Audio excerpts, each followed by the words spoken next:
o juízo final. Olha como é que vai ser o julgamento. Mateus 25, 31, Jesus estava falando. Apocalipse 20, verso 11, ele mostrou a João. João foi levado em espírito até o dia do arrebatamento. Ele viu tudo o que ia acontecer. E ele diz no verso 11: eu vi um grande trono branco, e o que estava sentado sobre ele era Jesus, de cuja presença fugiu a terra e o céu, e não se achou lugar para eles. E vi os mortos, grandes e pequenos, que estavam diante do trono. Preste bem atenção, vamos, para só um instante, por favor, irmão. João está vendo o quê? Um trono e Jesus assentado nele. Essa cena todo ser humano verá. O ateu, o pior incrédulo e blasfemo dessa terra, o islamista mais extremista, vai ter que ver não Maomé, mas Jesus assentado no trono para julgar as nações. E ele diz que quando Jesus assentar no trono, os mortos, grandes e pequenos, estarão diante do Senhor. Daniel teve a visão do julgamento também.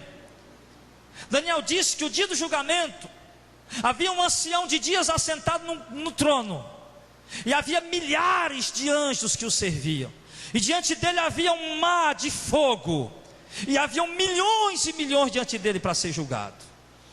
Daniel também viu essa cena. E aqui ele diz, continua no verso 12: vi os mortos, grande e pequeno, que estavam diante do trono, e abriram-se os livros, plural, vários livros. E por que vários livros? Você vai já entender. E abriu-se outro livro, agora um livro singular, que é o livro da vida, é o livro onde está o nome das pessoas que vão ser salvas, uma lista de pessoas, das pessoas que vão ser salvas. E os mortos foram julgados pelas coisas que estavam escritas nos livros, segundo as suas obras. Amém. E o mar deu os mortos que lá havia, a morte e o além deram os mortos que lá havia, e foram julgados cada um segundo as suas obras. Então o que é que o texto está mostrando para nós? O texto está mostrando para nós, irmão, imagina a cena aí. O texto está mostrando para nós o que? O trono de Jesus aqui assentado, Jesus assentado no trono, as nações diante dele, grandes e pequenas, ou seja, pessoas importantes, pessoas simples, diante dele, reis, pobres, ricos, mendigos, diante dele. Jesus assentado no trono, anjos e milhares de anjos ali diante do Senhor, todos os anjos do céu com certeza estarão ali. E alguns anjos com livros nas suas mãos. E o texto é claro em dizer que os homens, cada um, vão ser julgados pelas coisas que estão escritas nos livros. Isso nos leva a entender o que? Claramente, que no céu existem livros, e nesses livros estão escritos a vida, as obras, as práticas de todos os seres humanos que pisam nessa terra. Tudo que os homens fazem, ou seja, tem um livro lá no céu escrito com o teu nome, e naquele livro está escrito a tua vida, a tua história, as tuas obras. No dia do julgamento, o Senhor vai te chamar diante de todos: Evaldo, Jackson, Jairo, de um por um. E quando você chegar aqui, o Jackson chegou, o anjo vai abrir o livro da vida do Jairo, do Jackson, e vai ler diante de todo mundo que está ali a vida dele, até o que as pessoas não conheciam, porque está escrito: não há nada em oculto que não venha a ser revelado, não há nada venha a ser escondido que não venha a ser trazido à luz. Está escrito que as obras dos homens se manifestam, algumas se manifestam de imediato, outras se manifestam depois, mas todas se manifestarão. Então no dia do julgamento o Senhor vai lhe chamar e vai ler o livro da sua vida. Fulano de tal, adúltero, mentiroso, hipócrita, vivia na igreja, tinha vida dupla, Se fazia de pastor, se fazia de obreiro, se fazia de pregador, traía a esposa, mentia, furtava, roubava, era desonesto. Esse vai para onde? Lago de fogo. Chama outro. Cá. Aí vem. Fulano de tal. Aí começa a ler a tua vida. Adúltero, mentiroso, prostituto, ladrão. Mas um dia ouviu a mensagem do Evangelho, se arrependeu, abandonou sua vida de pecado e seguiu o Evangelho de Cristo. A vida dele está limpa, não há nada mais escrito no livro. Esse vai ser salvo. Então tudo está escrito em livros, mas até esses livros podem ser mudados lá no céu. Que dia é hoje? 12? Pode ser que lá tem um anjo lá com o livro da tua vida na mão dele. E pode ser que Deus mande o anjo e escreva aí que o fulano de tal, no dia 13 de março de 2016, ao ouvir uma exortação, seu coração se quebrantou, se arrependeu, ele abandonou os seus pecados e começou a obedecer o Evangelho. Não há nada mais escrito no livro da vida dele. Ele obedeceu o Senhor até o dia da sua morte, até o dia do arrebatamento. Então ele diz no verso 14, final do julgamento: e a morte e o inferno foram lançados no lago de fogo. Esta é a segunda morte. E aquele que não foi achado escrito no livro da vida foi lançado no lago de fogo. Amém. Olha o detalhe: aquele que não foi achado escrito no rol de membro da Assembleia de Deus, não. Aquele que não foi achado escrito no rol de membros do Ministério Missão de Fé, aquele que não foi achado inscrito o seu nome no livro da vida.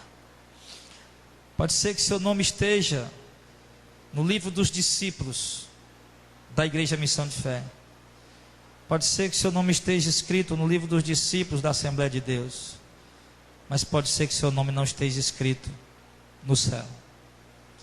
E lá é que de fato é importante que o seu nome esteja escrito.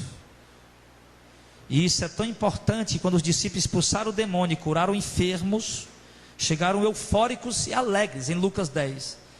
E Jesus disse: não se alegrem porque o demônio obedece a vocês. Se alegrem antes porque o nome de vocês está escrito no céu. Jesus falou que isso é motivo de alegria, motivo de regozijo. Então, amados, a necessidade de uma conduta, de que nossa vida esteja dentro do Evangelho. Há uma necessidade de que as nossas obras, as nossas atitudes sejam em obediência ao Evangelho. Mesmo que para isso nós precisemos renunciar a coisas que para nós são muito importantes. Mas se for para permanecer dentro da vontade de Deus e dentro do Evangelho, vale a pena renunciar qualquer coisa, porque é permanecendo dentro da vontade de Deus, é permanecendo dentro do Evangelho, que você vai poder ser salvo no dia que o Senhor vier buscar para as nações, buscar a sua igreja e julgar as nações. Eu quero lhe fazer uma pergunta nesta hora, senhores e senhoras que se encontram diante do Deus vivo nessa momento. Como está a sua vida? A sua vida está dentro da vontade de Deus? As suas obras que você realiza são vividas e praticadas por temor a Deus? Ou você continua vivendo ao seu bel prazer, à sua própria vontade? Essa resposta só quem tem é você. A Bíblia diz, amados, que o Deus com quem vamos nos deparar para ser julgados, é um Deus que conhece o segredo dos corações dos homens.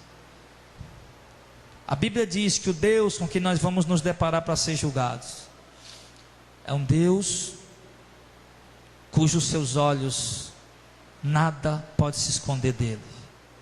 Em Hebreus a Bíblia diz que todas as coisas estão nuas e descobertas diante dos olhos daquele com quem nós vamos prestar conta. Saia daqui essa noite sabendo de uma coisa: que tudo o que você faz, Deus está vendo. Jesus disse à igreja de Tiatira, em Apocalipse capítulo 3, eu sou aquele que sonda as mentes e os corações, e darei a cada um segundo as suas obras. Então, amado,